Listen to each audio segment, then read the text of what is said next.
Hey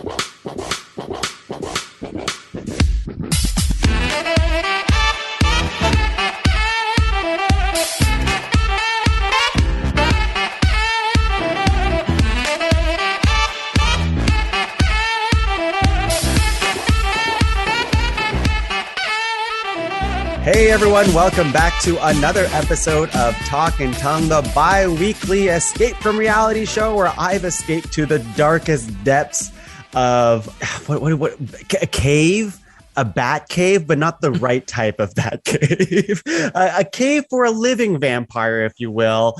But my guest today is the embodiment of a living vampire. That is Dr. Michael Morbius himself, Dan Foerster, everyone. Hello. I'm realizing my camera, I really am in like the shadows over here. Yeah. I really wanted to go to a bat cave and you took me here and I was expecting like bat gadgets, like Batman and stuff. And it's a lot worse in here. I don't like it here, Dan. There's a big tube filled with bats. That's right. Lots of artificial blood everywhere. That's about it. Mm-hmm.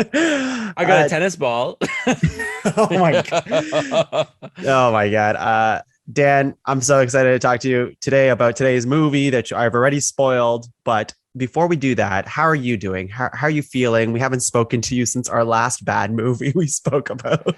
Oh, I've recovered, I think. I've watched a lot of other good stuff since the last time. It was, I guess, Venom 2. Was that the last one we did? Venom 2, Let There Be Carnage. And Carnage indeed happened with my brain after watching that movie.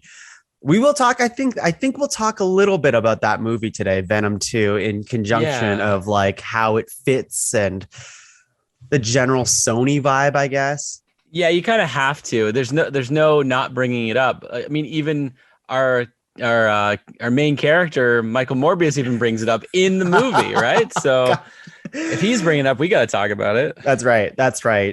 Besides that, what else is new? Tell me. You're a father. Last we spoke, you talked about baby struggles, not struggles, but like the challenges. Baby struggles. Let's call them struggles. It's okay. But it was like the literally has clothes that say the snuggle is real. Like, yeah, it's baby struggles. It's okay. That's hilarious. And baby struggles. What's the number one baby struggle at this point in time since the last time we saw you? We're just trying to get him to go to sleep, like in his crib without having to be like kind of carried to go to sleep. Like normally we're, carrying him around till he gets sleepy enough, like he's out, and then we put him into the crib. We want to show him that, hey, he can just go to sleep on his own in the crib. So we've been doing some training with that. It's, hits some days, misses some other days. But aside from that, he's been doing really well. He really wants to stand a lot of the time. He's like trying to like extend his legs out. But we're trying to teach him how to crawl first. Oh, he's trying to stand before he crawl. That's interesting. Yeah. All this is interesting to me because I am not a father, but I live vicariously through Dr. Michael Morbius over here. Yeah. And what else? I mean, he's eating solid foods. Wow. He's doing really well with that. Tonight, he was doing really good with it, like very like minimal mess. It was great. How solid of a food are we talking here? It starts off with like stuff that like we call it solids, but it's like, it's just like, I don't know, it's like watered down oatmeal type things, right? But then it does develop into like steamed vegetables, like some steamed fruits and stuff, like steamed pears, stuff that gets like kind of mushy, but like hard enough that he can hold on to it with his hands on his own, right? And then soft enough to eat without any teeth. So when's the steamed dumplings happening for the baby? Oh, not for a while, I think. Yeah. We were trying to eat some steamed dumplings tonight, and the dumplings were good, but we made like this really spicy, like fish and like fish ball kind of stew kind of thing. Yeah. But the spice powder was like insane. We both could only eat like a little bit, and then we're tearing up. Oh boy. Like just chugging the milk. It was bad. We had to like water it down afterwards. Oh my God. Yeah, I would try some. I like a hot food that makes me cry. Oh, it was really bad. Yeah. It's enticing spicy to me, and then I would have it, and then I would cry and be like, Dan, why'd you give me this? Dan, we have so much to talk about today. I have a few news stories to run with you for today. Let's talk about it. And of course, we're recording this actually on the Friday. So if something huge happened on Saturday and Sunday, I'm sorry. Dan and I are not covering it. But who needs to cover that when we have news stories like this, Dan? The Walking Dead has officially finished filming. How do you feel about movie? this? Like the movie? Are they? They're making movies, aren't they? I really lost track. Like I was like diehard into it for the first like I want to say 4 seasons. Yep. Like because I'd heard about it before, before it came out, before there was any, episodes to watch and test. I'd heard news about this zombie TV show. I'm like, oh, that's great. And then I actually ended up picking up a bunch of the hardcover graphic novels. Oh, me too. And I was really, really into it. And then I don't know, I lost interest, I think. We all did. I had the 3 compendiums, so they're like huge, like 3 of them. And there's probably more now. I know Walking Dead is finished in the comics, but like just giant, big ass books that are now used to stand up my work monitor. Like that's what I use them for now because they're not good for me anymore. But yeah, The Walking Dead, the TV show, has officially finished filming, but there's a caveat to that. Because reading through this article here, first of all, it spanned 11 seasons, 177 episodes, which is just ridiculous for a show like this. And then obviously I think they have 2 spin-off shows, and now they're making like more spin-off shows. And then they have a few movies. And I'm like, well, this isn't really news because it's not really done, I guess, right? Well, yeah, I actually did watch, you reminded me, I did watch the first season of one of the spinoffs, Fear the Walking Dead. Cheryl and I, we watched it together. Yeah, and that was okay, the first season of that one. But yeah, I think that was right around the time that I stopped being so interested. It just was like, oh, I missed an episode, missed 2 episodes. Like, oh, I got to catch up, and just like never, caught up. I had heard that they were doing a movie about Rick though, to explain what his journey was. Who knows? I heard the same thing, and then I see pictures of Andrew Lincoln being like, "Am I in the last season of The Walking Dead?" And it's like, probably. And even if you were, it's not enough for me to come back. As soon as Glenn died, Stephen Yeun's character, which is way even later than I should have watched, I was like, I'm uninterested. I don't care anymore. I think that was literally like right before that, like before they did the reveal on that, like that's where I fell off, actually. Yeah. Yeah, out of all the things. It's like there's only so much betrayal that I can see. It's like the real enemy is the humans. And I'm like, we get it. Yeah. Yeah. All right. Well, how about I hit you with some more exciting news, which is Sherlock Holmes, the TV universe, is happening with Robert Downey Jr. So remember Sherlock Holmes with Robert Downey Jr.? Well, they're bringing it back, but in TV form. How do you feel? Okay. I would just prefer to have had more of the Benedict Cumberbatch one, I think. Or at least if they did more, that was like the first season of that show. That first season was awesome. Oh, the second season of Sherlock is also awesome, I would say. Yeah, also good. It was just the ender for like the finale for the first season was just amazing. With the actor who played Moriarty, just like he killed it for me. But the second season, he did great. In the second season, you have Moriarty too, and there's a huge cliffhanger. It's but it's more so that that finale. I think it's in a pool or something. If I remember correctly. I just love that conversation they have back and forth. It was really, really, really well done. I watched it numerous times. Me too. Okay, here's the thing that I used to do. Sherlock literally was my favorite show. This is how I became a Benedict Cumberbatch. Like I was just huge. Benny Cumby. Like I love him. I love him. This is not a made up word. I say that is his name to Laura all the time. We refer to him as Benny Cumby. Well, anyway, start saying that. Please do. Let's make it trend. Everyone, let's make it trend on Twitter. # Benny Cumby. Benny Cumby. So yeah, Sherlock I was obsessed with the show because for a while it was just the first 2 seasons, and it took a while for the 3rd season to come out, and then the 4th, and then I think there was a Christmas special or whatever. And I like the show as a whole, but the first 2 seasons were like, this is it. And we all had shows. I think all of us have a show back in the day where like it's like your number one recommendation kind of thing. And if you tell somebody about it and they don't like it, you almost judge them as a person, I think. Yeah. Yeah. Right. So I remember Sherlock for me was one of my first date shows that I would give to like people I was dating back in the day, because I was so obsessed with it. I'm like, if they don't like Sherlock and if they don't get it, then I don't want to get them. It was really stupid. But it kind of worked as a barometer. It's like the girls that did watch Sherlock, I had more meaningful conversations with them than the people who are like, I don't get this show, or I fell asleep. I'm like, I can't. If you don't have the time of day to watch the scene with Moriarty and Sherlock at the pool scene, then we're done. Then we're done.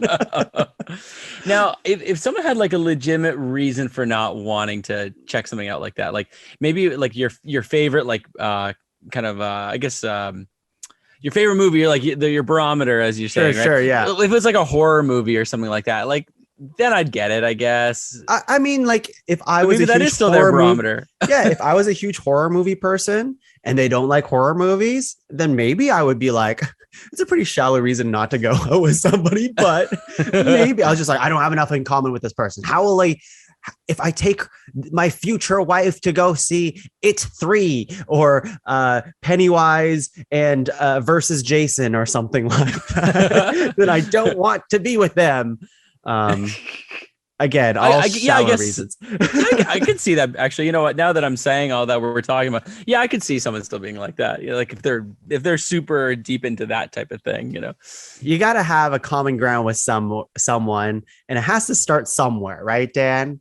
Right? Mm-hmm. You've been with your partner for a very long time, but say if you weren't, like your barometer, you probably want them to like, you know, some video games to some, or at least take interest in video games to some extent, some Japanese culture type of stuff, like anime, even like appreciate Funko Pops like you do, you know? It's already, all those things you've kind of mentioned already are like things where like Cheryl is like, they're okay, you know. That's true. That's true.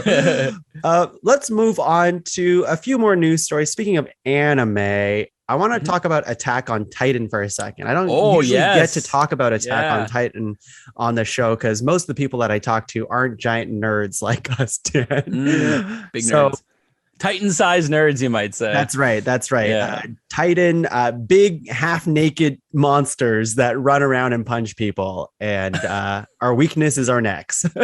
So, Dan, Attack on Titan. I'm not sure if you're caught up or not. I'm not spoiling anything. You are caught up. I am too. Yeah.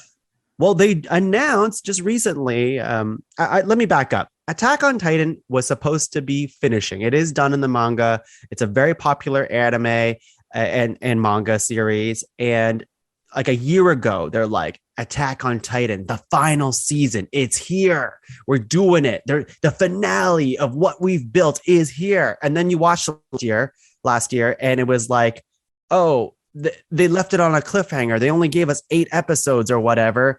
And then they're going to finish it in 2022. And you're like, okay, that's really stupid. Don't call it the final season then, but it's okay. I'll watch it. Anyways, they're doing that again. Attack on Titan final season part 3 is coming out in 2023.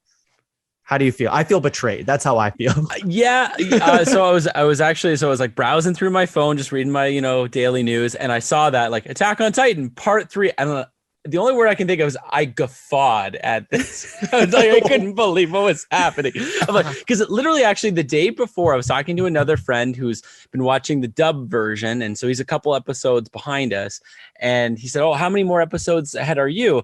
And so he told me what number he was on, and I had to count it up, kind of compare. And I was like, just a few episodes ahead of him. And I said, yeah, I'm only a few episodes ahead.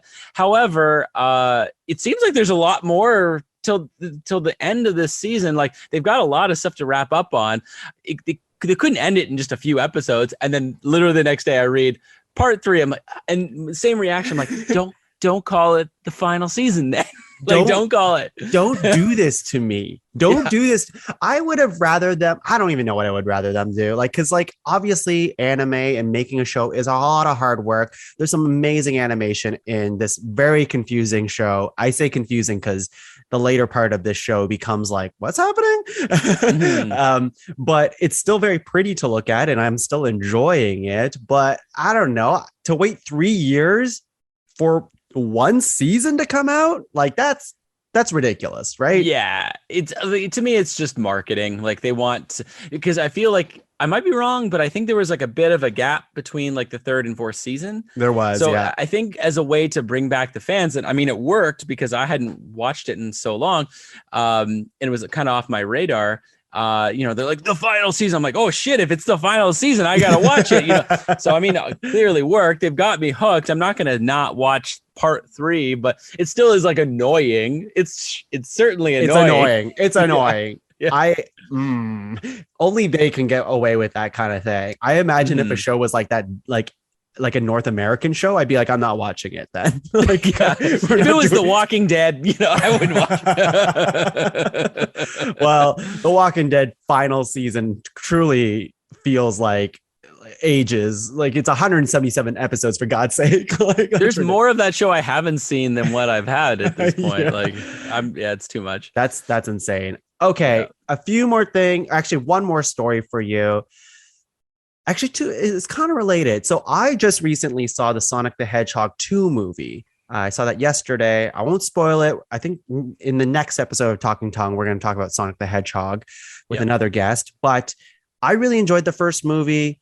I assume, Dan, you probably liked it too, to some extent. Yeah, it was. It's funny because for a lot of people I've spoken to, the first one was kind of like the last movie they saw in the theater before pandemic. Oh, happened.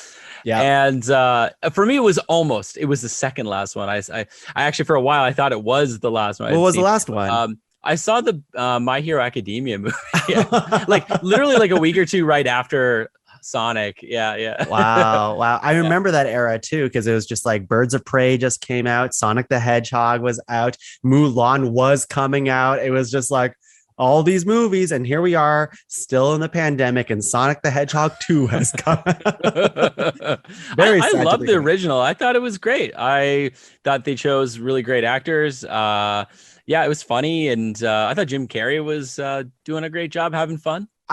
Without spoilers, I think you'll like the second one too.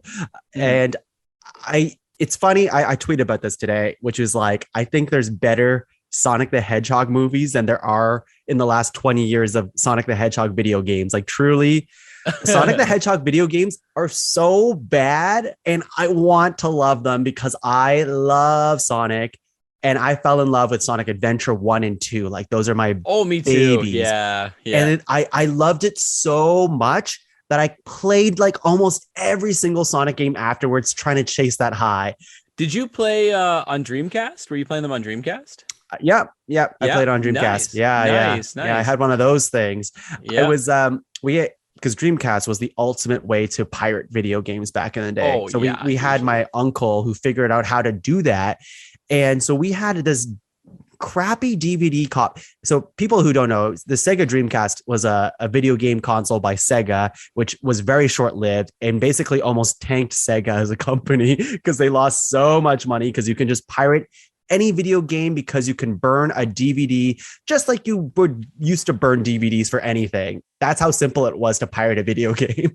They use like a proprietary format called GD-ROMs, but then they could be like you could still just like copy everything. Basically, it was almost a drag and drop or whatever. Yeah. I think you needed like a boot disc in order to boot those, but yes. It was very easy, super easy.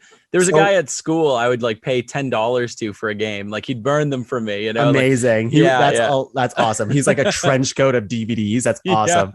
Yeah. So my Sonic Adventure 2 copy, I played that game so many times, but that copy, for whatever reason, was just bunked at the very end of the game. So at the very end of the game, you play as every single character to get through like all these things to like get to the final encounter. But anytime I played as Eggman, which is who Jim Carrey portrays in the movies, there was like this one level where you get to this certain part and Eggman just falls through the ground. And I could never get past that part of the game forever. Even though I played Sonic the Hedgehog 2, 100 times, I can never beat that part because it wouldn't let me. So for a very long time, I never beat the game because that's as far as I could ever get. Eventually I did beat it. But anyways, I digress. What I'm trying to say. Oh, go ahead. Go ahead. Something important that you said there was your Eggman. You're on Team Eggman, right? Eggman, Robotnik. I call him Eggman. I'll be honest. Okay. I call him Eggman. But Jim Carrey is considering retiring from acting after Sonic 2. That's what he said. You probably saw this in the news. How do you feel? Oh, it makes me a little sad. He's definitely like one of my all-time favorites. Like growing up as a kid in the 90s, like you know, it's impossible to not be aware of Jim Carrey. I remember my parents even like really liking him and showing me like funny stuff he did on In Living Color. So that's like actually originally where I knew him from, and then his career really exploded after that. And you know, Dumb and Dumber, and you know, Pet Detective, Ace Ventura. I couldn't remember. I actually went as the Mask for Halloween one year. Yes, somebody stop me. That's right. You're smoking. Very niche Mask references. Wait till I pull out the Son of the Mask references on you. Oh, please don't. You can keep them where you got them. Yeah, that makes me a little sad. Yeah, he's one of those actors where he's amazing at comedy, clearly, but he really does have a big range. I really feel like some of my favorite performances from him aren't ones where he's just being like zany crazy. You know, some of my favorite ones, well, like my favorite one for sure is Eternal Sunshine of the Spotless Mind. I've watched that movie gazillions of times.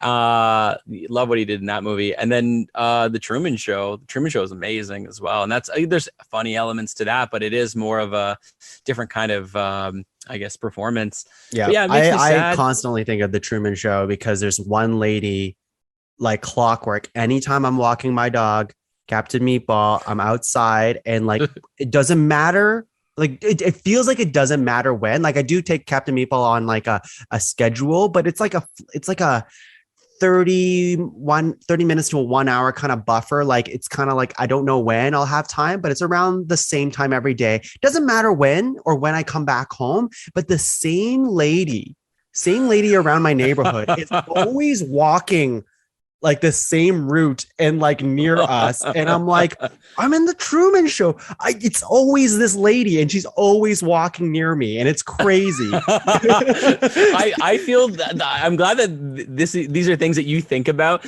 because it also validates that I'm not crazy, because I think about them too. Because like, it's the same thing. I'll notice little like trends. It's like these weird universal trends or something. And I'm like, it's like, it doesn't matter. It doesn't matter what time of day it is, but I'm always going to get this one light here. Like it doesn't like, it's like little stuff like that. Or like, it's just like, am I on a fucking TV show? So Truman Show is very monumental to me. I haven't seen it in a long time, but like that idea of just like, people are fucking with me right now. It must be. Yeah. And this is a joke to us too, because like you're part of this. I'm in the Truman Show and you're part of this right now. You must be. Well, here's the funny thing too, is that so Cheryl, we watched this movie together. She never saw it growing up or anything, but I wanted to introduce her to some of the Jim Carrey stuff. And we watched this one together and she really liked it. And she likes that scene where his wife is like trying to talk to him and like holds up like whatever it was, a box or something, and basically does like an ad. And so sometimes like when she knows I'm tripping out about these things, she'll like do that type of stuff to me on purpose. I'm like, don't do it. And she'll call me Truman as well. Yeah. That's amazing. On Sonic for a second, or going back to it, I don't think this is Jim Carrey's last role. I mean, I know he's saying that. I genuinely think he believes that too in a way, but it's like one of those things where I'm sure if the right role came up for him, I don't think it's about the money for him anymore for Jim Carrey, because it's Jim Carrey, right? But I think if the right role comes up, I can see him taking a break and then coming back for like some really meaty Oscar nominated movie where he just wins Best Actor or something like that. Yeah, I could see that. Like, I don't feel like this is his last one. Maybe he's just kind of thinking about, he's kind of preparing his fans that this could be his last one. But yeah, I think he'd just be way more choosy and just, something floats, into his direction that seems really, really good. And he's very interested. I could see him popping back to do one. Me too. I fully believe that he feels fulfilled as an actor. Like he doesn't need anymore. He's done so many movies and all this other stuff. He's written books. He does paintings. Like he does a lot. I feel like he doesn't need movies anymore for sure. But it's hard to believe that he ends his entire career on Sonic 2. Yeah. It doesn't seem like the right anyways, doesn't matter. It's the right person, like right director, right script. I could see him coming back to do something really cool. We need the grandson of the mask. That's what he's looking for. Yeah. Oh gosh. I used to just make fun of it without seeing it. And then one day I saw it was like on one of the streaming services, and I was like, oh, I'll watch a little bit just to see what this exactly was. Because I remember it came out, I think, during the time when I was like working at Blockbuster, and I just would see ads for it. I'm like, that looks like such crap. I wouldn't touch it with a 10-foot pole, but I was just so curious about it. So I put it on. It's so bad. It's just, also terrible. Did a similar thing where I'm just like, out of curiosity. I think I worked at Superstore. We had, because I worked in the electronics section, I had the ability to kind of open up DVDs and throw it on the TV sometimes. So I saw Son of the Mask. No one was looking. Usually we put new movies on the TV, but the store was dead, and I was just like, I'm just gonna open up the Son of the Mask because it was like $2 in the discount bin. Put it on. It's playing on like 10 TVs at once, and I'm like, I gotta turn this off because this is garbage. My last news story for you before we get into our very, very juicy movie here. Back to Sonic for a second. The Sonic director would like to make a Super Smash Brothers movie. Oh, okay.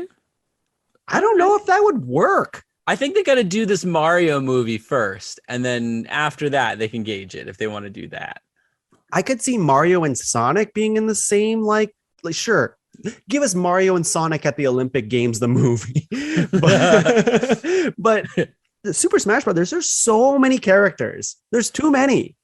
We've already got a cinematic Pikachu. I mean, that's another one to throw in there. Yeah, but do we have like how many characters in Super Smash Brothers Ultimate? I don't know actually. Yeah, but I mean, I think if they had those three, that's enough to bring a crowd, and then the rest of them they could still do as well without having other movies. You know what I mean? Yeah, I just see because even if you got the original Super Smash Brothers cast, that's still big enough. I think there's like 10 to 12 characters. Like it's still big enough to a lot of these characters won't have the time to shine as much, right? So you're really only focusing in on like Sonic and Mario, and not like, let's say, Kirby, which I'd watch a whole movie on Kirby if I could, Oh, that would be a good movie. Yeah, Kirby. Kirby would be great, but don't make it live action because then you would scare people. Because Kirby's very cute, but when you stop and think about what Kirby is, like a devourer of worlds, basically killer of everything, and swallows you and takes your skin and turns it into powers. Like it's kind of weird.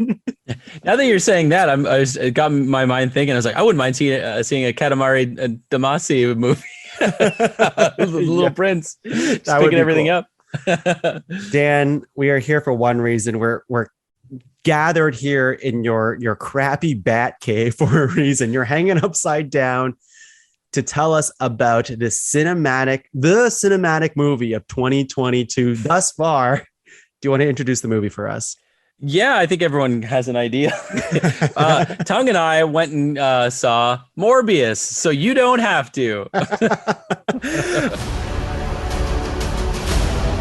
I went from dying to being more alive than ever. It worked. Not exactly. I have increased strength and speed and some form of bat radar. What else can I do?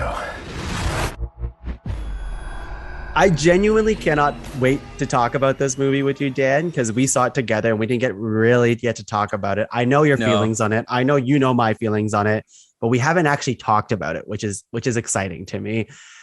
Dan, let's start with let's talk about why we saw this movie, because you and I remember we went to Venom 2 and we also saw a Morbius trailer at Venom 2, and we're like, I guess we're watching that piece of crap, right? Yeah. And here we are. We watched it on opening weekend. That's how dedicated we were to go see Morbius. Why did you want to see Morbius? Oh, I had some free passes, so I had to waste them on something, Didn't want to pay money for this movie. I guess because we've been talking about it for so long, talking about just how bad it looked and just how much it's like kind of missed the mark on, what it could be really. I think there was a certain degree of curiosity for both. Oh, I want to say for 100%. both of us, especially for me, just like how much would it stick to, Sony's kind of mold that they use for their movies? Yeah. Would it be like that, or would it maybe surprise and delight a little bit and deviate, I think, the curiousness around this movie. I also have like a thing where like if a movie is in like the mainstream pop culture, but I know it's going to be bad, but it could be so bad that it's good, I kind of want to watch it. And I did that with the Uncharted movie, but the Uncharted movie ended up being like a perfectly okay movie, which in my mind, I talked about this on the Uncharted episode of Talking Tongue, which actually made it kind of worse in my mind because it didn't stick with me as long. Because like now when I think about the Uncharted movie, like I'm very neutral on it. I'm not passionate to talk about it, nor do I hate it enough to like bash on it very much. But with Morbius, I went the other way. Like point blank, Morbius is a bad movie, but I can talk about Morbius forever now because now I've seen it, and I can happily tear down Morbius the movie, and I feel kind of good about it. Yeah, that's true. There's some delight in being able to just like bash on how terrible this is. You know what though? Like one of my favorite things about watching Morbius is that there has been so many joke Morbius posts on the internet since it's come out. Yeah. And I get to be part of that. Because I've earned the right. I've seen this movie. I can tell you how bad this movie is. And if I didn't do that, then I'd be a faker, and I don't want to do that. Yes, we don't want to fake it. We don't want to fake it when we're sharing these hilarious memes, these delicious jokes. That's right. There's some great Morbius memes out there, by the way. Let's get into it. Dan, do you want to give like a setup of what the Morbius movie is? Yeah, like kind of in a nutshell. Yeah, you can give me the synopsis. I will say that we will spoil this movie to a degree, but like we're doing you a favor. Don't go see Morbius. We'll just talk about it here. You can just listen to us talk about it.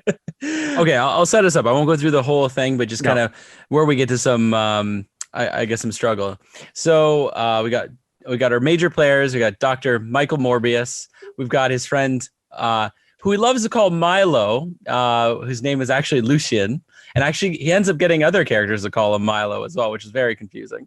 But for just that point, really quick, that's Matt Smith's character in the movie, which we will talk about Matt Smith and Milo and all this stuff. But just on that point alone, like, this is so jarring to me. To like, the guy introduces himself as Lucian or Lucius, I can't remember exactly, and he's like, "Hey, Milo." And it's like, no, that's not my name. He's just like, no, you're Milo. And the last person I talked to, his name's Milo too. And the Milo before that and the Milo before that. So you're Milo. And then that guy just accepts that. And for the rest of the movie, everyone calls him Milo. And I'm like, his name's not even Milo. Yeah, I found that like I thought that was okay for the scene, like, and they end the scene on him calling him by his correct name, and then they fast forward. So I should rewind a little bit. Michael Morbius meets Milo Lucian when they're both like young lads. I want to say they're probably like early teens or something. They're both sick with this rare blood disease. They're getting some medical treatment. It looks like in Europe. And yeah, like for that scene, that's okay for him to call him that. But then he does call him, I think, Lucian by the end of that scene. But then fast forward, first of all, I have no effing clue how old either of these characters are supposed to be. Are they supposed to be in their 20s? If so, yikes.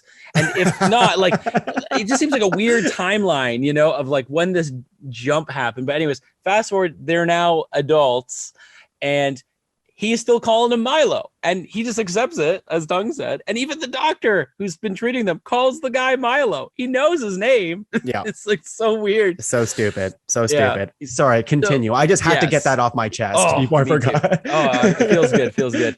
So anyways, so what ends up happening is Morbius, he becomes this really famous doctor. He's trying to treat his rare blood disorder, find a cure so he can live a normal life and, doesn't die, early on, have just a young life. Because not many people live on for a long time with this rare disease that they have.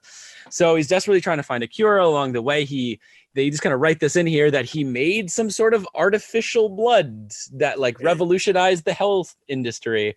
And just kind of oh, yeah, this is one of the things he did, by the way. It's like, oh, okay, I guess we can just accept that.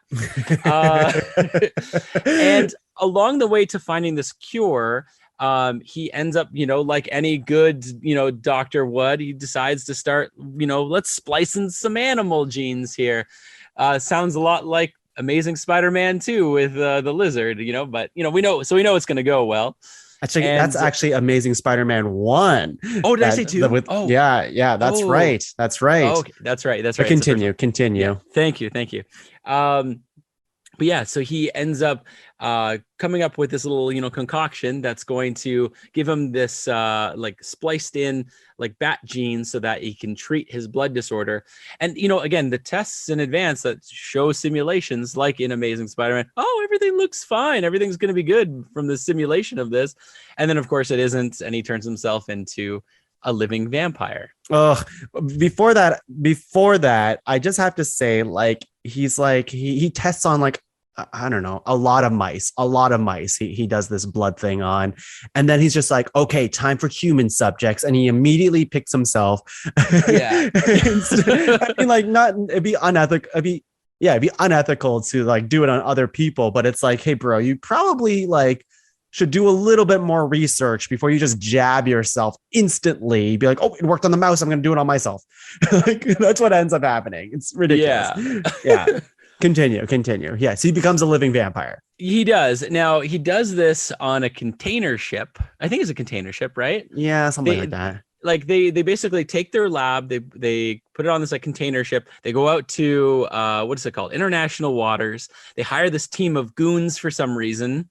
There's goons. Right? Why do they need the goons? I don't get it. I don't understand it.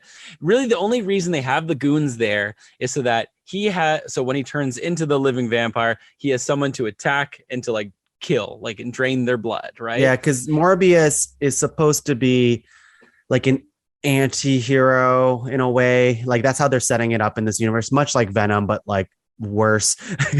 So he's just supposed to toe the line of good and evil and all this other stuff, which is I don't know, it's really dumb. The scene where he turns into a vampire and fucks those people up, for just a small moment, I was like, that's kind of cool, because the way he does it, he kind of jumps around and he beats the shit out of them and kills them for sure. But the way the action moved in that one specific first transformation scene, I'm like, oh, cool. If they keep doing stuff like this, we might have a movie.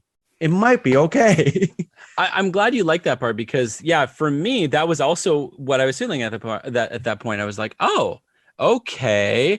I like that he's attacking them from the shadows. You kind of see the claws. You see a little bit of things, but it's you see him, you don't see him, right? So it makes it more mysterious and interesting. And it's cloudy the way he moves, right? It's misty. I have problems with that later on, but but the first time you see time you see it, it's okay. Yes. Yeah. And so that's, I was like, this is kind of cool. If they do more stuff like this, if they lean into some kind of horror elements, which they really should, because he is a scary character, then it could, maybe we could have some good stuff here. But it doesn't continue for long, right? Literally, it's the only kind of good thing about the movie. And directly after he attacks people, I bring this up in my memory because I remember you and I both laughed. He reverts back into just regular ass Jared Leto, which we haven't even talked about the problems of Jared Leto as a person. But anyways, I'll get into that a bit. Jared Leto, he goes back to Dr. Michael Morbius, and now he's not, he doesn't have the disease anymore. He has a new disease. He's a vampire now. He has a different hunger. you won't like me when I'm hungry. He does that line. It's a big groan. Yeah, it was bad. But another big groan is he's on the floor and he's half naked. Now he's jacked as shit. Before he was very pale. He looked like a skeleton, but now he's on the floor and he screams up into the sky in the most gratuitous, like, I have superpowers type of like shot.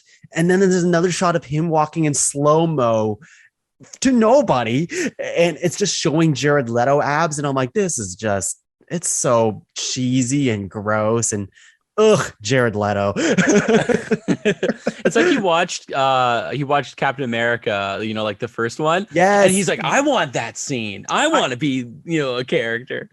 Yeah, it's really strange because also he's like much more tan. Yeah. After getting vampire blood in him, I don't understand.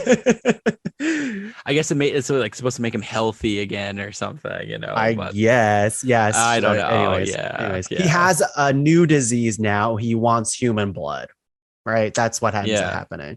Yeah. But luckily it's artificial blood. And that's what I was about to say, is that they kind of jump in this whole thing where it's like he tries the artificial blood, it is able to sustain him, but it's immediately not lasting as long as it should.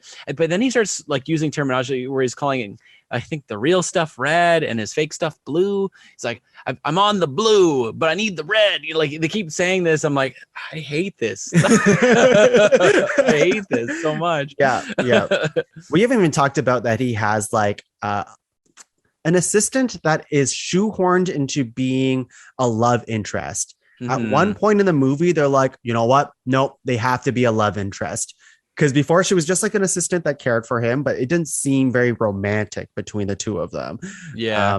And she has her own part to play in the movie, I guess, but he cares for her. And then eventually she becomes, I'm going to spoil this for people. And this is jumping ahead. In the movie, she gets pretty hurt at one point. She's dying. And she does a thing that I just completely winced at, which was like, as she's dying, she like, I guess she kisses Jared Leto as Morbius and like drinks some of his blood, and then he bites her. Right? Yeah, there was, if I remember correctly, which I'm not, I think I just remember like seeing like a drip of blood drip into her mouth or something. Yeah, but that happens, but she like goes for it, as in like she wants. Oh, she goes for it. She goes for it. Like okay. she like gets in. She licks her lips after she drank. Like did she? It's weird. Okay. That's why I said I winced, because I'm like, why did she do that? I feel like it's like selective memory. Like my brain just like, no, we're blocking this out. You don't need to remember that part of it. Yeah, but sorry to go on her, because I don't think we'll talk about her again, which is why I'm bringing her up now. So I liked her. Like she was I liked her character, not necessarily as a love interest. I thought the actress did a fine job. I liked the character. She was like smart and tough, and yeah. I guess I just didn't like her affiliation with what she was doing in the movie, because like at the end, she's used as a pawn to attract Morbius. And then she does a thing that like they did in Venom as well, which I just dislike. Whatever Sony's trying to do, which is always set up another, like get someone normal and they also get the powers of the hero. So in Venom 2, there's like a cop character who ends up getting some of the symbiote, and he like his eyes glow or whatever. And you're like, you have to look it up. And he's like, that character might become this type of symbiote later. And they do the same thing in Morbius, where she, tastes some of his blood. Morbius bites her on the neck, and then you think she's dead, but not really. And then the next shot you see is that her eyes open, but no, her eyes are a little bit red. So she might be a vampire too. No. Yeah. I'm glad that you brought this up, because that's one thing that they did in this. And then again, kind of going back, comparing to Venom here, which I think we'll keep doing a lot, is that if you look at like the first Venom movie, and then I guess still the sequel too, but I more so I was thinking the original one. We have as like our scary anti-hero, character, right? Mm-hmm. Is able to look normal and turn into a beast with sharp teeth and claws, right? And this guy, his enemy is basically the same as him, right?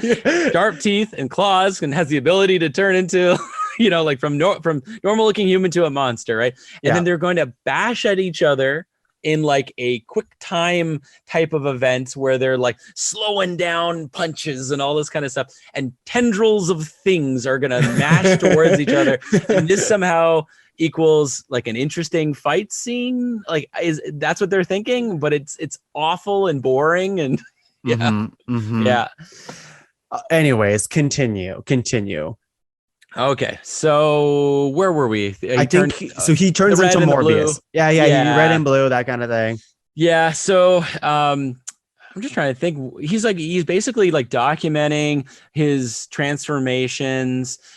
He is trying to still find, I guess, like a cure for his situation, but then his friend Matt Smith, Milo, Lucian, comes to visit him, and his friend has been his wealthy benefactor. Like, he comes from money. He's pouring money into Morbius's studies so that they can find this cure together.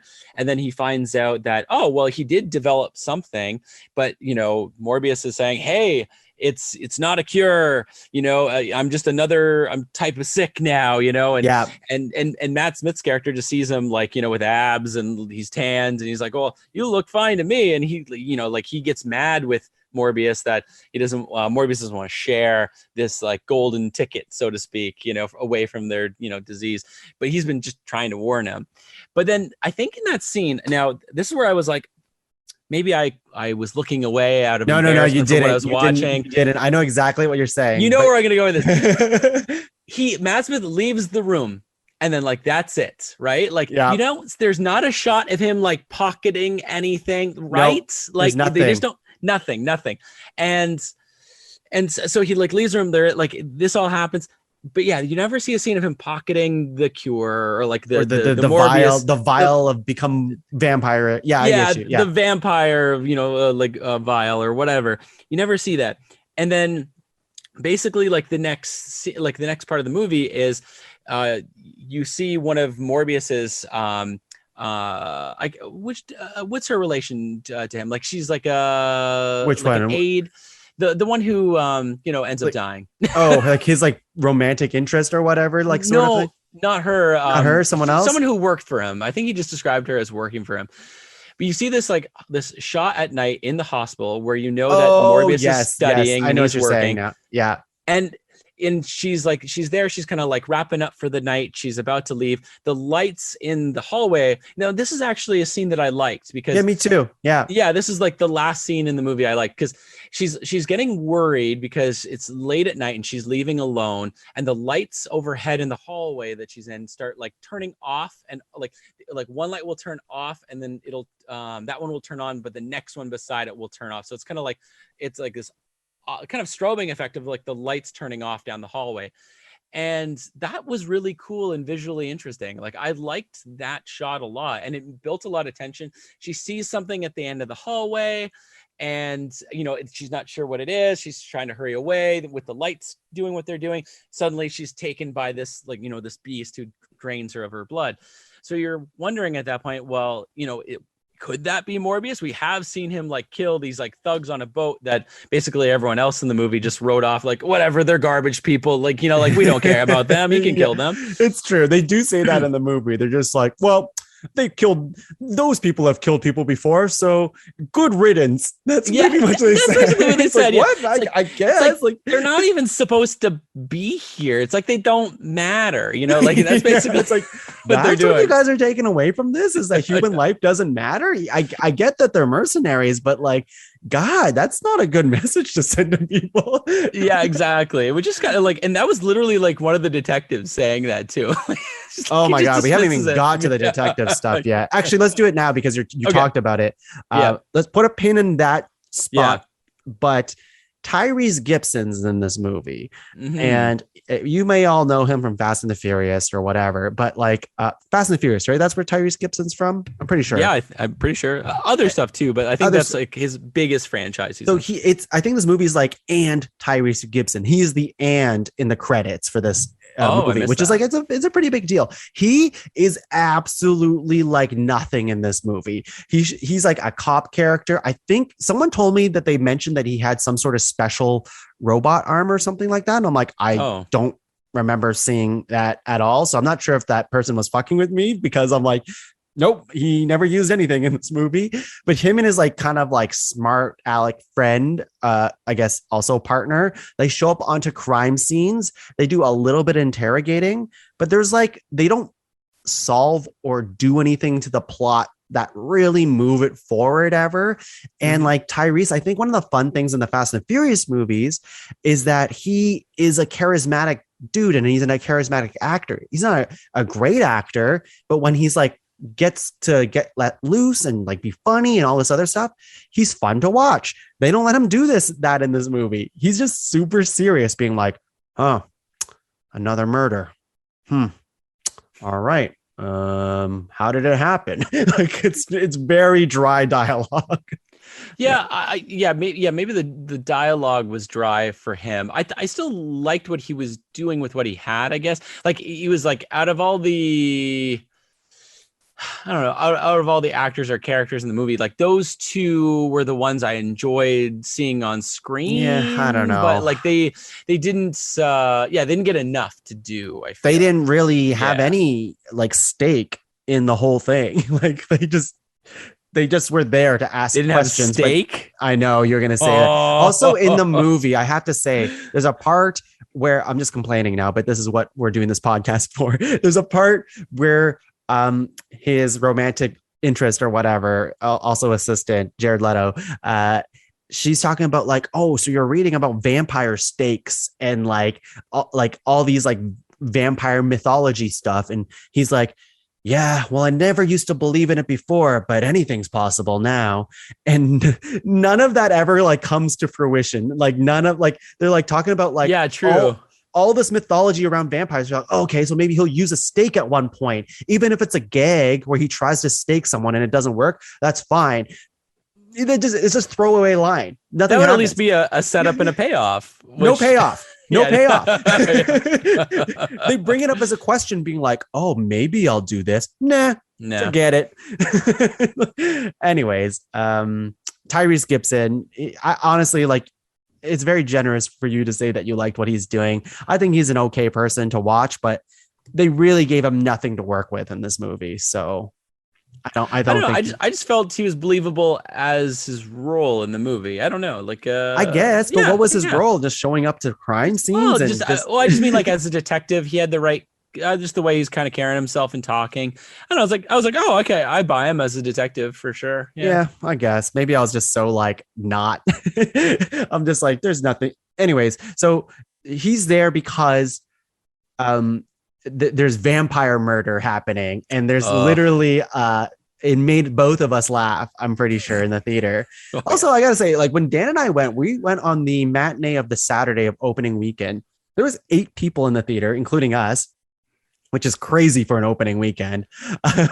But also, I think you and I were probably the only 2 people laughing in the movie because we were laughing at how bad it was. See, there was people laughing in the theater, but they were laughing at the things that were like the movie was trying to make funny. And I was like, oh, I feel kind of bad right now. Cause like there's people here legitimately trying to enjoy this movie. And I'm just like in the back, like, you mean vampire murder. Well, it's so dumb. So like the Daily Bugle, J.K. Simmons' character, everyone's favorite reporter at the Daily Bugle or head of staff, J. Jonah Jameson. You assume that's like he got someone to write it, and you assume that he might be part of this universe at some point. I don't know. Doesn't matter. The headline is like Dr. Michael Morbius wanted for vampire murder. What is that? That is the stupidest headline and so on the nose. And it's like, what? It could have just been something like notable Dr. Michael Morbius. So what would you say? Like accused of vicious murder or something like that, like horrific murder, like vampire murder. And like now, I guess like at some point, everyone found out that he also became a vampire. Like that's what the assumption is. That's why this news article came to be. But I'm like trying to fit in my memory, like, when did they all find out? When did the world find out that he was a vampire? I don't remember them. I think it's just from like the investigation of her death in the hallway with like the puncture marks, like, but like that's the only detail that you could like connect with that to that headline and everyone knowing all of a sudden. But now everybody knows. But we do find out, going back, unpinning what we pinned before. Matt Smith stole the vial, but off camera. They never show it, like Dan said. That's very important because the next scene we know they show Matt Smith like being a vampire. And now you're all confused because you're like, when did that happen? And now and up until this point, Matt Smith is kind of like, he's a pathetic character, but he's very sympathetic. He's sympathetic and he doesn't seem evil. Like he doesn't seem evil. He just seems, sympathetic and kind of sad. And like his life is kind of bad, but he just wants a cure for himself.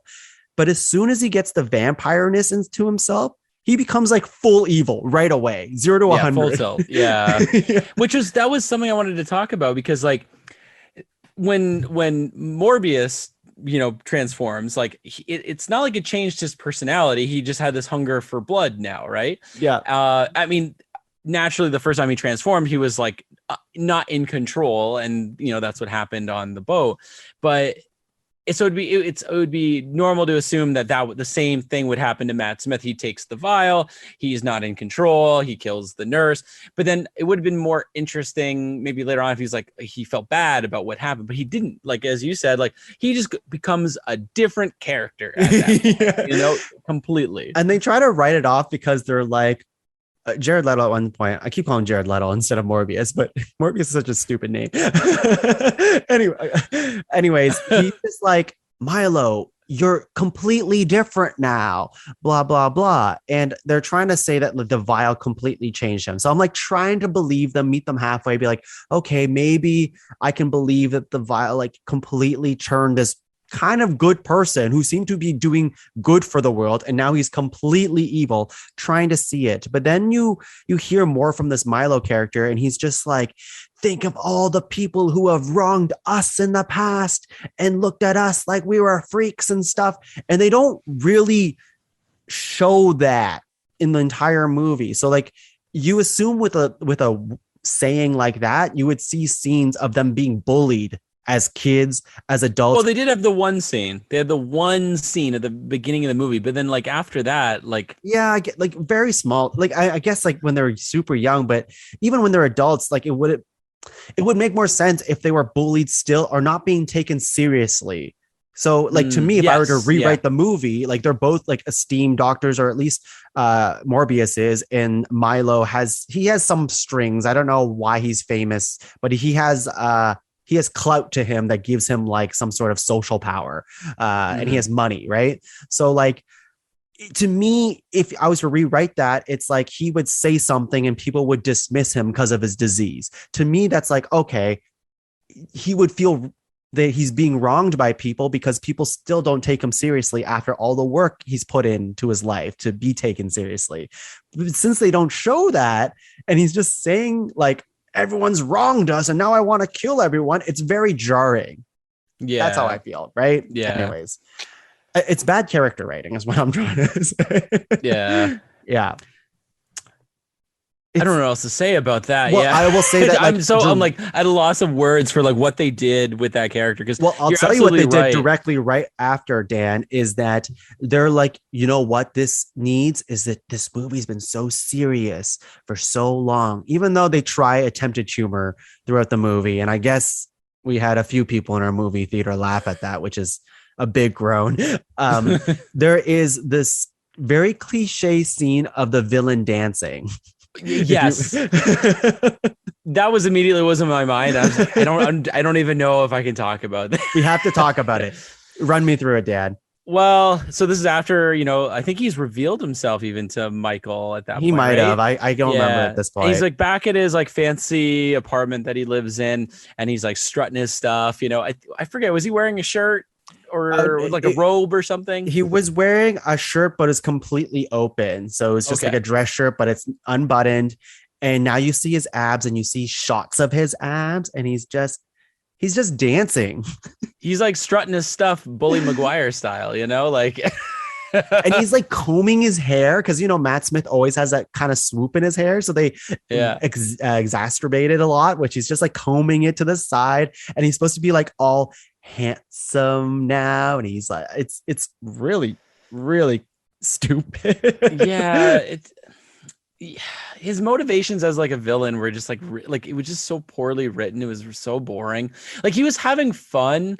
I feel like Matt Smith just, you know, as a actor was just having fun with the role. I feel like he knew it was just bad. And like, you know, he's got contractual obligations to it. And he's just like, whatever, I'm going to ham it up. I'll have some fun with this, you know. Yeah, that's what I felt like he was doing with like the dancing scene and a few other things he did. I think in the subway where they fight. Oh yeah, yeah.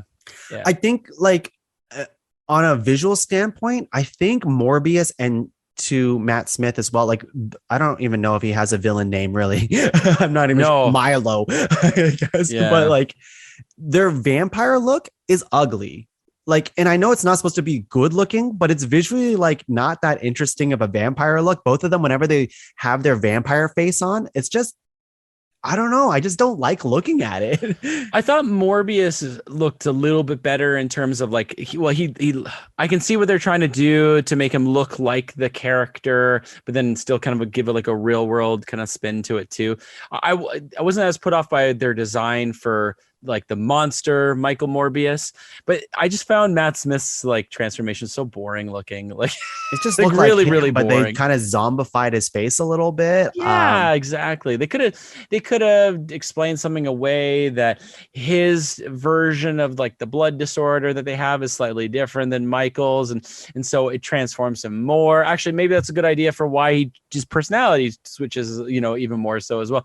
But he could have been, I don't know, they needed to mutate him a little bit more. He just looked like a dude. Yeah, he was like very dapper most of his clothing, and then he just had like this kind of like goofy looking like hollow cheeked know, zombie vampire look. Stupid. You know, I know we're jumping over the place, but I'm just talking about it as I remember it. Is that we haven't talked about how like Jared Leto basically trains himself as soon as he like. There's a scene with him in a tennis ball, and they have to. Like he's talking about how he's just like, I don't know, he's doing like push-ups and shit. Like it's most like him honing in on his skills, even though he has no training whatsoever. And he's doing this echolocation power, which was cool the first time they did it. His eyes get all kind of weird, and he has like powers of a bat, so he can echolocate stuff. And he has this tennis ball, and he has his eyes closed, so he can just kind of feel where the tennis ball is going to be, that kind of thing. And he also has an kinship with the bats and stuff like that, which was like, you know, it's to be expected from a vampire character, I guess. But that whole scene where he's just like, I'm one with the bats, and then he's just narrating like, I've become more than just like, I don't know. It's just the dialogue's super cheesy right now when he's talking about how strong he's become. Yeah, he says something like, they see me as their kin or something like that. You know, it's like, oh God. I am a brother to them. Yeah. Come on. Yeah. Anyways, so we have like Milo, who's evil. We have Morbius, who's not evil, but he's not good either. And the rest of the plot, which is now we're in like the last bit of the movie, which is like, we gotta stop Milo. And here's like, there's just so many plot holes in the movie and so many unresolved things. And I just find it's just very messy. But like Morbius is like, I gotta beat up some kids. So he goes to a mall or something where like a bunch of kids are I don't know what they're doing. What are they doing? Well, so I think he sees like this hooligan. I think he sees him rob somebody or something. Like he knows that he's like a hooligan or whatever. So he follows him back to like where this like gang hangs out, which is I can see why you'd call it like a mall. It looks like kind of like an abandoned mall or like some sort of abandoned subway kind of area. But they've got this their little gang hideout with like TVs and, you know, video games and stereos and stuff like that. And he basically like tells him to get out and like, so he can take their technology, even though he's never seen it before. He doesn't know it's gonna work for him or anything. I believe he literally says like, leave the science stuff to them. Right? Yeah. And here is an extremely jarring part. So this part is supposed to emulate when a hero has control of their powers. Like it's a stereotypical thing in movies where like if a character has like lost control, but now they finally have coming into their own. So there's a little bit of a swagger and confidence to him, which I don't think is earned. But anyways, like these kids, I say they're kids, but they're like teenagers, maybe a little bit older. They're a gang. They're like, get out of here, whatever. And they're about to stab Morbius. Morbius like stops the punch and starts breaking this guy's like hand or whatever. And it's supposed to look cool. And then they're like, who are you? And I'll let you fill in the rest, Dan, here. He leans up close. He's like, I'm Venom. Right? Yeah. Okay. Yeah. So there's a few things wrong with that whole thing, which is, so that's just a reminder that this takes place in the Venom universe. In the trailer, which was already bad, they shoehorned a joke where they show this. It's like, who are you? I am Venom. And then they cut to this joke that never makes it into the movie. And the joke is that, just kidding, it's Dr. Michael Morbius at your service, which was their joke for the trailer. And I'm like, well, that's really bad, but like, whatever. So I was expecting that to happen in the movie. But it's jarring because all he says is, I am Venom, and they run away. So there's no joke. There's no joke to what he just said. He just says, I am Venom. It's kind of like a smirk I think he gives. It's like, hey, audience, we know you love our movies. Here's our little, nod of the hat, tip of the hat to one of your other favorites. But if that's the case, then leave that other bad joke in, because it would have made the scene make more sense. Because otherwise you're going like, it'd be like me going, I am Dan Foerster, and no context to nobody. It's just, there's nothing. It's mind blowing. Anyways, yes, he basically steals this technology from a bunch of kids. And now all the science stuff is his, right? Yeah. And I mean, like, so we kind of missed one part. So the reason he's doing all this is because he's on the lam, right? Like he was framed for this murder that Matt Smith actually did. Matt Smith visits him in prison, does the whole reveal. He's a vampire. He's really mad at Matt Smith. He breaks out of jail. He's trying to track down Matt Smith. They have this fight. He realizes how powerful Matt Smith is.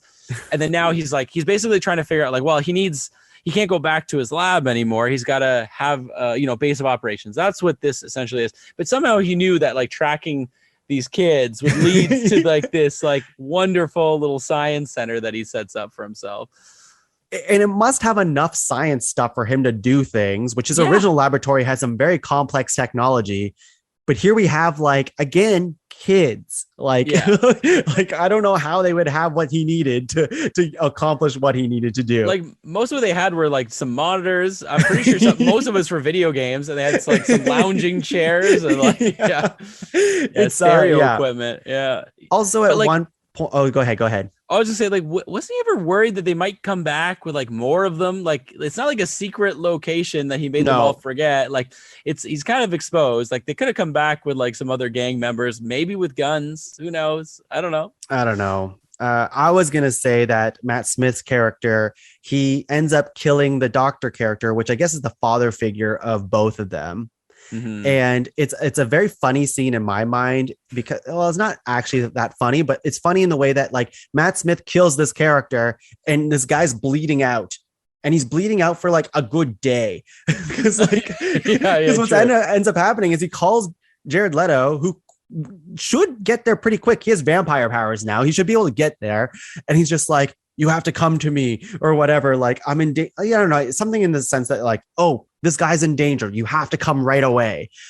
Jared Leto takes all day because from the time this guy got killed, which I think was in like kind of the daytime, it's now nighttime. Yeah. And he's just like, stop, Milo. And then he dies. So it's like this guy's been bleeding out for hours.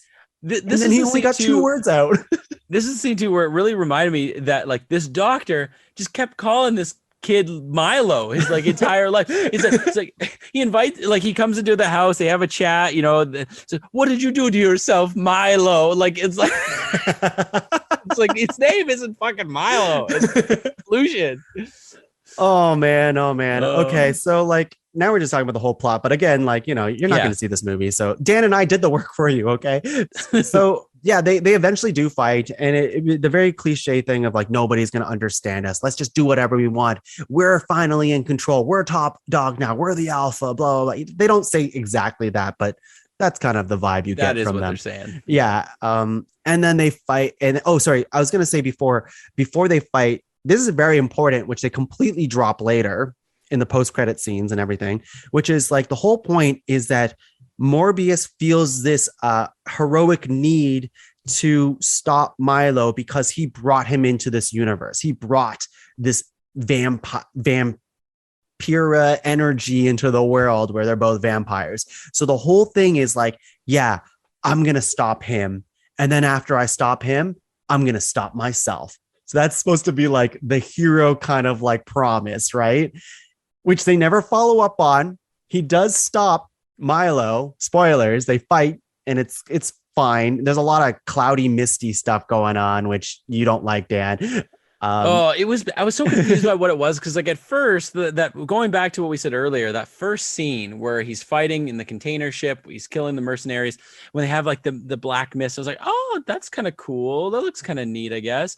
And like but I was like, I liked it, but I also didn't like it because I was like, this is a character explained away by science, and it seemed very supernatural looking. Yes. Yeah. Like kind of like how there's no creature I know of that would emit some sort of like black smoke like that as it's like moving. So anyways, I was like, it looks visually cool, but I also don't like it in the logic of this movie. I hate using that word. Yeah, it makes, I understand you completely when it comes to that stuff. Yeah. And then later on, when he's fighting Matt Smith, I realized the trails, like the kind of smokiness, had changed color based off of the outfit that he was wearing, which was like the jail, like orange outfit, right? Yeah. And I had no idea what it was supposed to be anymore. It's like, is it supposed to be still like a trail coming off of him based off of the clothes, or is it supposed to be motion trails? They're moving so fast that there's trails. It's I don't get it. Super confusing. Because they do I hesitate to say a cool thing, but like when you think of like vampires, I do picture like black and purple, like that's like kind of like classic. So they give Morbius that like cloudy look later, but like to me, it's like, this is Morbius. Like now he's finally in his Morbius outfit, which is just a black coat kind of thing. Yeah, it's nothing, but they're like, look at this, now he has the purple smoke, and you're like, but why? Like I just don't. What is this visual effect that I'm looking at? Yeah. Yeah, and I think they just use the echolocation thing too much, and nothing really substantial comes out of it. I mean, like, sure, it moves a few fight points ahead and stuff, but it never feels like a big moment is this echolocation thing. The thing that I feel like they were like pumping up the entire movie to like be a big moment, but instead they choose another moment, which is like he has the ability to call his bat friends to come fight for him, which is how he wins the final fight.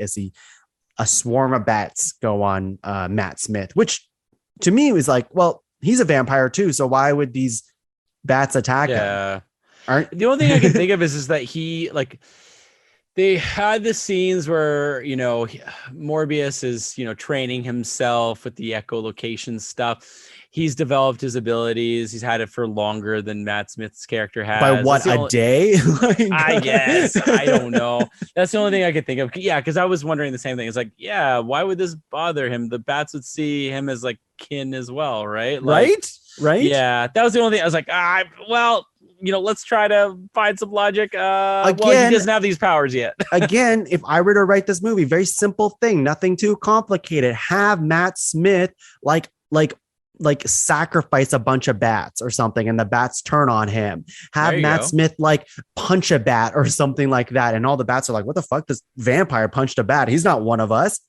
But they don't do any of that. It's just like, no, because it's Morbius and it's his movie. the bats are on his See him side. punching a single bat and Yeah, that do slow that. down quick time. Do that. That'd be. I would have laughed, and I would have loved that genuinely. His lips are like flapping. Getting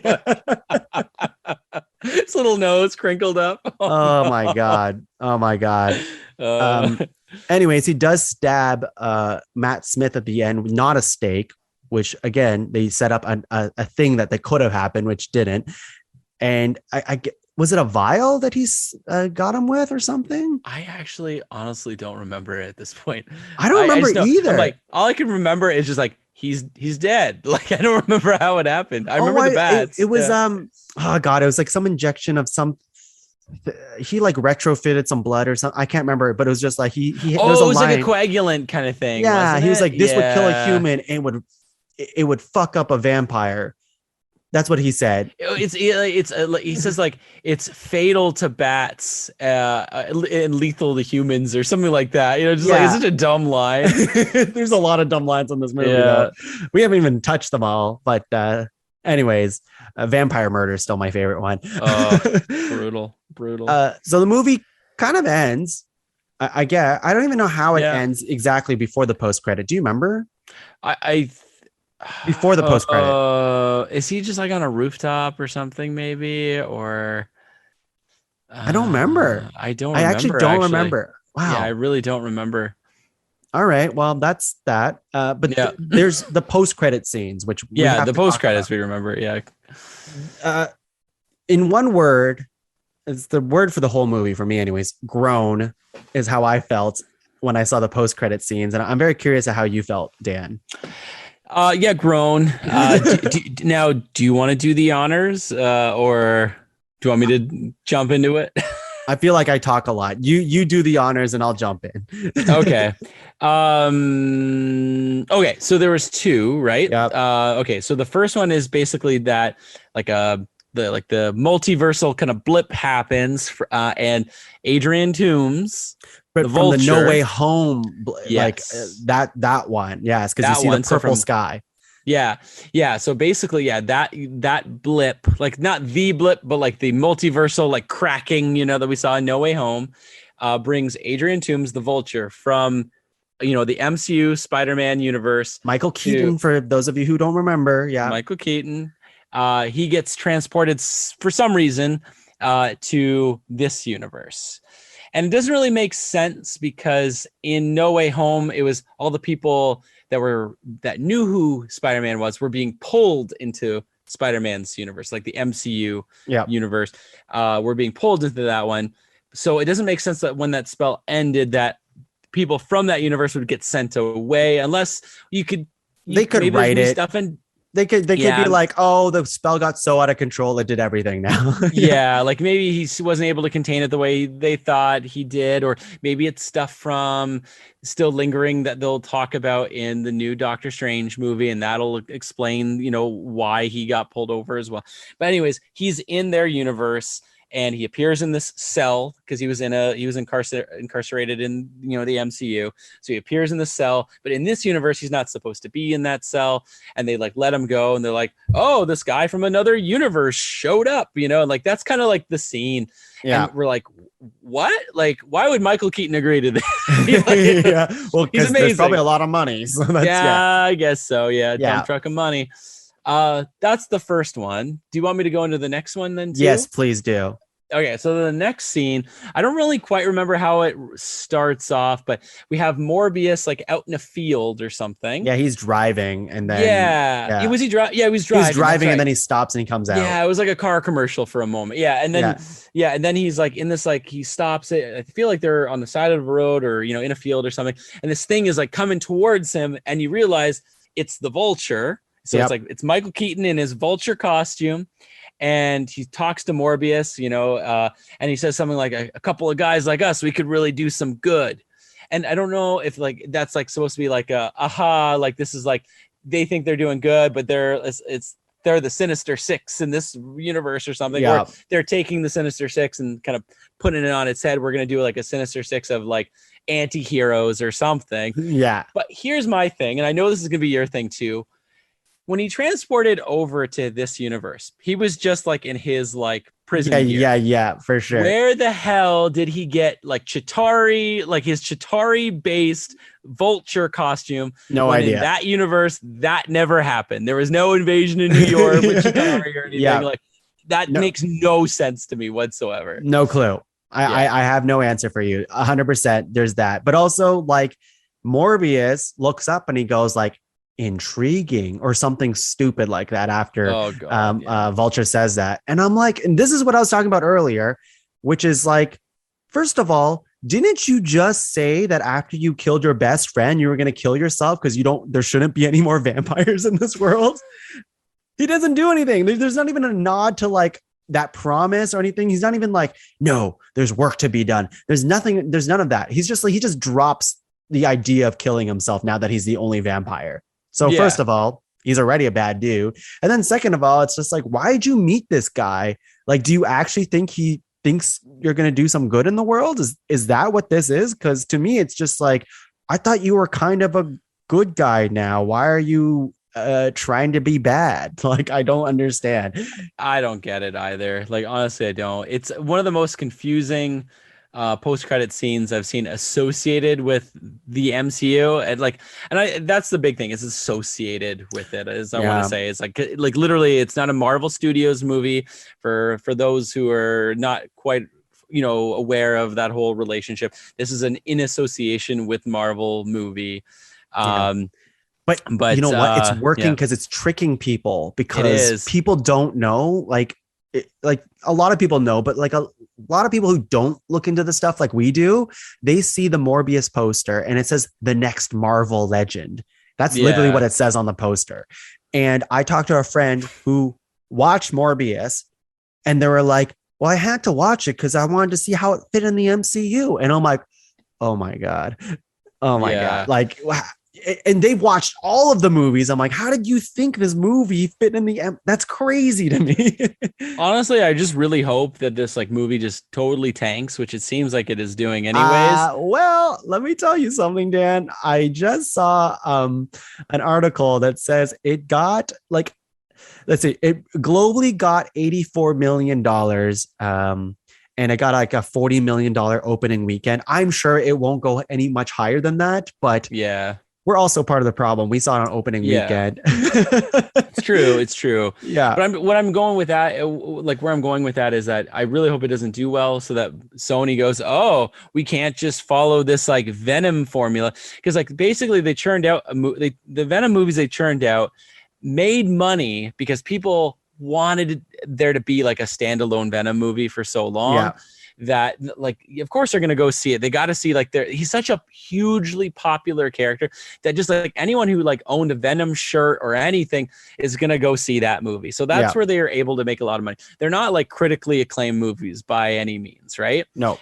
For a lot of people, they're guilty pleasures, at least from the people I've spoken to. First Venom was okay.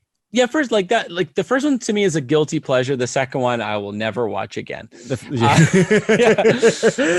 with Morbius doesn't have the benefit of the doubt that Venom has. So that's why I think there's going to be some people that get tricked into seeing this. There's going to be some people that go to see it out of morbid curiosity like us. But then Morbius it's not gonna, curiosity. I was trying to see if I can make it work, and I don't think it is. So I think it's not going to do much better than what you've said. And I really hope it's a wake up call to Sony to go, oh, we just can't copy this Venom formula. It's not going to work for us every single time. I hope that's what they get from it. But honestly, whoever's making the decisions on the Venom universe stuff is just like Venom, but even more so with Morbius. This feels like a early 2000s superhero movie where a lot of everything is cliche. You know exactly what's going to happen, even though I've never seen this movie before. A lot of lines from this are so just laughable, and there's the girl to save, oh my God, it didn't seem like they tried. And you're right. This is what they wanted. It's just we don't need to try. We can just cash grab this. It's Jared Leto. People love Jared Leto, which is ridiculous. It's funny that you said the kind of mid 2000s superheroes, because after coming out of the theater, I was thinking like, yeah, this is like a Ghost Rider like movie, but I'd actually rather rewatch Ghost Rider. Oh yeah, yeah, At yeah. least Nick Cage 100%. does something kind of interesting and kind of entertaining. Yeah, this movie, like, in some ways, like I said, I'm glad I watched it because now I get to be part of the conversation where I get to dunk on it. I get to dunk on it. I've earned that right. And sometimes it genuinely made me laugh how bad it was, like in a good way. I was just like, this is what I wanted. I wanted to see a bad movie and I got it. But then I am like watching it sometimes and I'm just like, man, like there's so many things that it's just like, who wrote this movie? Because it's mind boggling that a movie like this, a superhero movie, with like this much money, Sony, a huge ass studio who's also given us some of the best Spider-Man content we've ever seen, Into the Spider-Verse. They've also somehow hashed out some of the worst Spider-Man content, which is crazy because Morbius is technically in the Spider-Man offshoot universe that they have, right? Yeah, it's funny that you say that because like Sony's like just regular live action movie division is often terrible and or mediocre at best. And then meanwhile they have like Sony Animation or something like that, and that's the studio that did the Spider-Verse movies, like your Spider-Verse movie, and then the new one coming out too. And that is one of the best ones. Like it's up there for sure for me. It's my favorite. It's my for favorite a lot of people. one. It is their favorite one. It's like it's my like I could see it someday, like inching to number one, but yeah, it's at least in my top three for sure. Yeah. And then you got freaking Morbius. And also like this promise of like, I don't even know if it's a promise, but in the trailers, even I gotta say the trailers did this movie no favors either, because you see a mural of Spider-Man in the trailers of Morbius. That's what got people kind of hooked in, right? They're like, what's the connection to Spider-Man? Are we going to see Andrew Garfield, because people really want him to come back. And I think I talked about it in maybe the Venom movie. I can't remember exactly, but I'm like, I know people want Andrew Garfield to finish his trilogy, but don't put him in this Venom universe. He's already had 2 bad movies. Don't put him in a bad universe. Like, if you want him to finish it off, let him just finish it off separate to whatever this is. But yeah, you have a mural of Spider-Man in the trailers and you don't see that shot in the movie. Yeah. And the other thing, I didn't see it. They didn't happen. I looked it up. And the other thing is they showed their hand in the trailer. Michael Keaton shows up as Vulture, and there's this whole scene that never happens in the movie, which is like, Morbius, we should talk, which is kind of what it says in the trailer. Yeah, like I think he has a line that was something like, is everything okay, Doc, or something like that. Yeah. Like he calls him Doc, I remember, Yeah, right? And to me, that wasn't in it. If your ace in the hole was to have Michael Keaton, why did you show that in the trailers? Yeah, like they show their whole bad for that though. Like there's often a lot of I found that with the Amazing Spider-Man movies too. There was like a lot of stuff they showed in trailer that never was in the movie, and I was like so confused. I was like, where there was this really cool shot in the trailer, and then like it's not in the movie. It's not in there. Yeah. Endgame did that though, which they did that on purpose. They showed a bunch of shots that never made it in the movie. Endgame did a good trailer. Let's just say that Avengers Endgame. Yeah. Morbius, anyways, because they don't want to spoil something, and that I get. Like that, I'm okay with that. This is just them like, oh, we're gonna tease you to go see this movie, and they're like, oh, what the stuff that we tease you with isn't actually in the movie at all. Like, but it's not to like serve a certain purpose. It's just like they just felt it should be on the cutting room floor. I don't get it. I don't know why they're cutting time. Yeah. The last thing I'll say about Morbius, I want to talk really quickly about Jared Leto. I've talked a little bit about him. I don't find him. I think he was good in one movie, which is Dallas Buyers Club. He won an Academy Award for it. I thought he was pretty okay in that. I think he's kind of a wiener. Dan and I talk about this sometimes on iMessage, like just the stories that break out about his method acting. That's one of his big things, is like he's a huge method actor, like extreme. I'm not going to repeat them all, but you should see the stuff that he's gone through to be in Blade Runner 2049, to be in the Suicide Squad as Joker. He's done some fucked up things, all in the name of method acting. And he's in those movies for what, like 5 minutes? In Blade Runner, he was in it for 5 minutes. Yeah. And then in Suicide Squad too, like apparently with the Suicide Squad Joker stuff, he did some pretty twisted things to be in the mindset of the Joker, which is like, and then with this movie, Morbius, of all things, like you're really, when you watch him, you're like, yeah, you're acting, but like, did you have to method act for Morbius? Because they were saying that like the director was like, I've never seen such a committed actor. He was so serious all the time. And there was the story that like Jared Leto took 45 minutes to go to the bathroom because he's walking on crutches to just be Morbius. And now he's like making production be delayed because of how long he was in the bathroom. And then like, they struck a deal with the director, which was like, no, I'm still going to do this, pretend like I'm actually ill. So you guys can wheel me in a wheelchair anytime I need to use the bathroom. Like, it's too much. Yeah.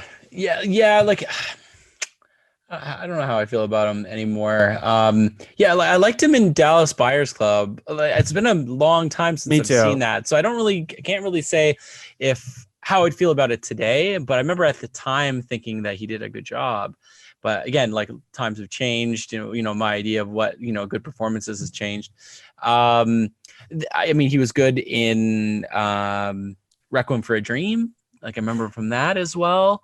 And then, he's kind of had a lot, like in the like 90s, like 2000s, he had a lot of these like roles where he's like in movies for like little bits. I guess that's kind of his thing, actually, it seems. I mean, then also he has his 30 Seconds to Mars band stuff too, which like he was in American Psycho as a minor character. He was in House of Gucci recently. Apparently, I never see up. Apparently, everyone says he plays a ridiculous character. He's in like a new Apple TV Plus show. I forget what it's called. Major character for that one.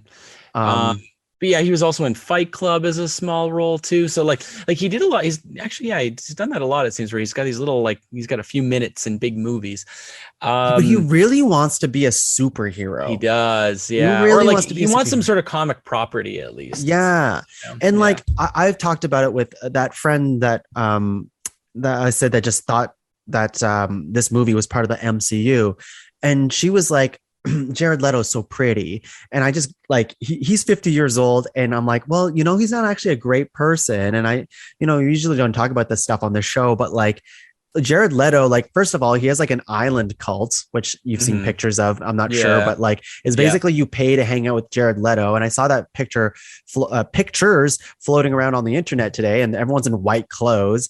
And they're like, and then some people in the comments were like, no, it was a music festival. You say it's a cult, but it was a music festival. And then like I read further, and it's just like, well, what kind of music festival has you like all doing yoga at this island together, and then paying Jared Leto to do like speeches to you and stuff? Like, that's a cult. He is a cult.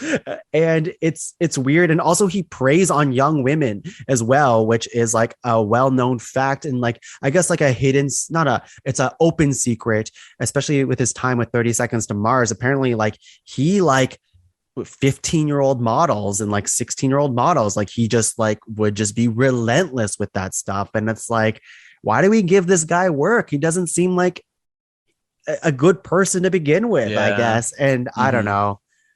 I've read some of the stories about that type of stuff, like the texting 17-year-olds and stuff like that. The stories that I read, it's like he was very well versed in what the like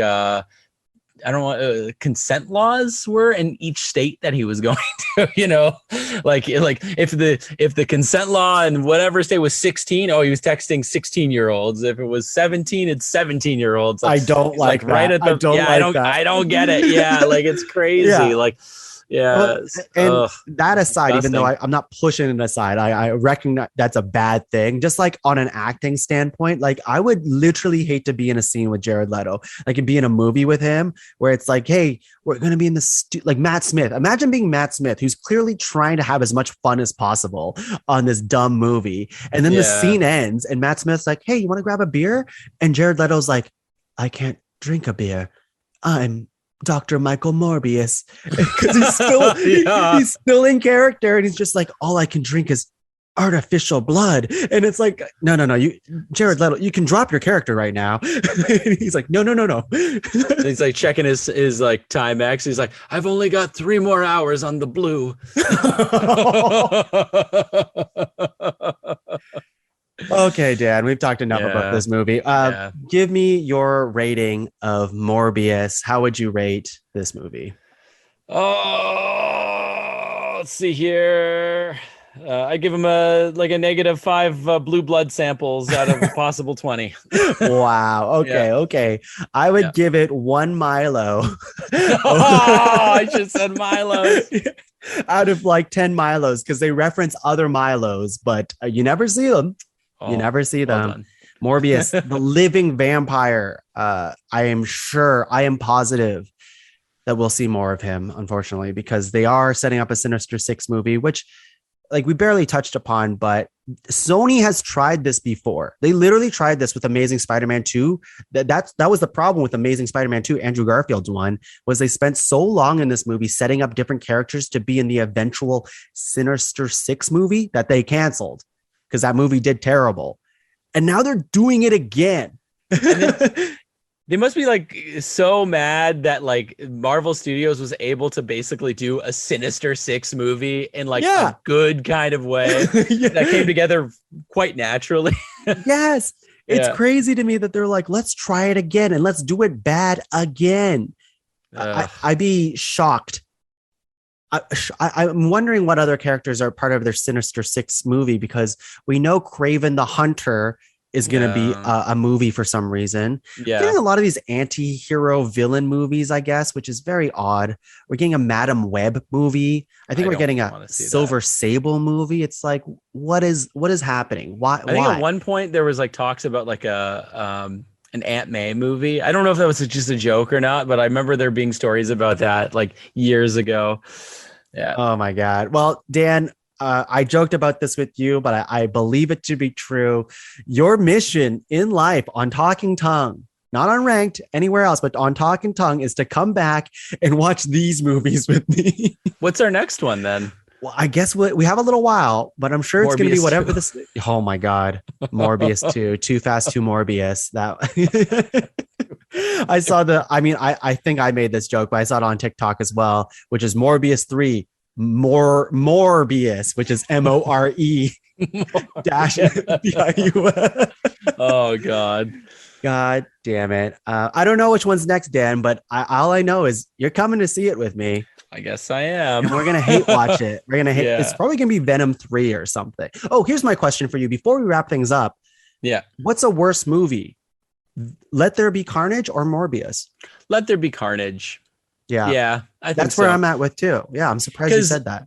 Because Let There Be Carnage to me was just a colossal letdown. Like I said, the first one was it still is a bit of a guilty pleasure, but that gave me enough hope that maybe they'll do something really cool and dark and violent for Let There Be Carnage, and it was just such a colossal flop. It made no sense. It wasted my time. What, you don't really like boring. That they spent some of their runtime in Venom 2 with Venom at the nightclub wearing glow sticks? Yeah, like the fact that they do that versus like showing him like hunting down bad guys, which would have actually been fun and cool, on character. But anyways, that's why this movie, it's bad. Sure, it's bad.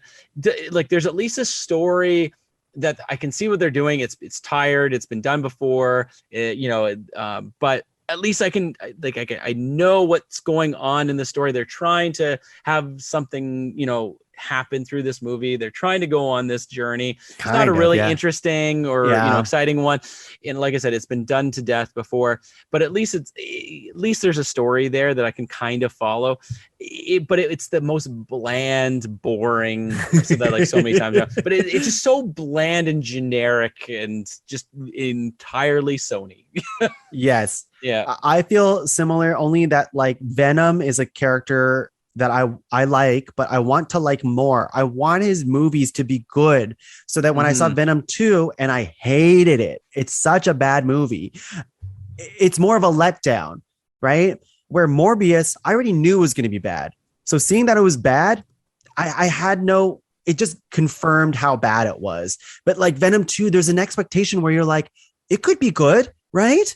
And that's why I think Let There Be Carnage is worse, because there is a promise in that character that's never fulfilled. And then Morbius, if it's ever good, I don't know what I do. I don't know what I do. One thing I do want to say just on that, I know we're trying to wrap up. We kind of brought Venom back in the mix here for a moment. Yep. I want to do a little fan casting here. Okay. I'll take 30 seconds. Sure. Let's hear it. So, we saw from No Way Home, there's a little bit of symbiote left in, that universe, right? Uh-huh. And we've seen between the different, multiverses that characters, they don't have to look the same, like they can have different kind of stories and so on. I think if they ever were to do like a Venom, like with Eddie Brock in the MCU, they need to get that actor who plays Reacher, Alan Ritchson. Oh yeah, Reacher from the from the Amazon show. That guy is huge, and he looks like Eddie Brock. Like he should totally be MCU's Eddie Brock Venom. I've never seen that show, but I know him from Blue Mountain State, a comedy show that was very niche, and also he was Raphael in the Michael Bay Teenage Mutant Ninja Turtles movies. Okay, yeah. But you're right. That's Eddie Brock. You're right. He looks perfect for it. He's just this massive dude, he's got the right, like the right facial features as well. Like the right look. Yeah. That's my bid. My note to Sony for your next, they're not going to do this, but their movies are so like, somber looking and blue all the time. Do you know what I mean? Like their colors, there's no colors in those movies. No. And it's silver. Really crappy to look at, honestly. They're like, look how dark and edgy it looks, and it's not good. So anyways, we've talked enough about Morbius. We will talk more about Morbius, I'm sure, in a future episode, but for now, I'm gonna leave your cave, Dan. I don't want to be here anymore. Can I leave? Yeah, be gone. Okay, good. You can stay here until the next podcast. But until then, let's get what do you have to plug? Do you have anything to plug for people? A show, a movie, a comic, or anything? Oh, just like something I've been enjoying. Sure, let's hear it. Sure. This is a movie that I actually did enjoy watching. It's not perfect. There's some things I have problems with storyline wise, but I thought was interesting and worth talking about, and I've recommended a few people, is the movie Fresh. It's right now in Canada. You can watch it on Disney Plus. It's under that whole Star banner that they have. Cool. It's got Sebastian Stan, and then a relative, like a newcomer, kind of acting opposite him. And it's basically kind of the story about this like meet cute kind of situation that happens. And then from there, I won't spoil anything. You realize that one of the two of them has some obscure tastes. So I'll leave it at that. But it's vampire blood tastes. Kinda. Oh no. But it was really interesting. It's one of those movies where it really kind of did stick out in my mind. And I talked to quite a few friends about it. We're just kind of giving different takes on it. Cool. And it does this really cool thing where basically the first 20 to 30 minutes of the movie kind of feel like a romantic comedy. And then like there's like this hard kind of like cut where it turns into something else. And that's when they actually do the title at that point. It's like, wow. I've watched this for like half an hour and they're going to throw the title at me now. Like, cool. It's really cool. Yeah. All right. Yeah. That's a cool recommendation. For myself, you can find the rest of the shows in Pod Cavern at www.podcavern.com. Check out all the shows there. A little comic plug. I just read Teenage Mutant Ninja Turtles versus Power Rangers or something like that. It was great. It was awesome. Was that with art by Dan Mora? I'll have to look it up. It might. Okay. I'm not sure if there's another spin-off on that. So it probably is. It was really good. I recommend. But anyways, before we go, of course, Dan, aka Dr. Michael Morbius, has a catchphrase to share with the people at home before we sign off. Let's hear it, Dan. I am Venom. There you go. That's what the people wanted. That's what they wanted. Okay, bye everyone. Okay, bye-bye.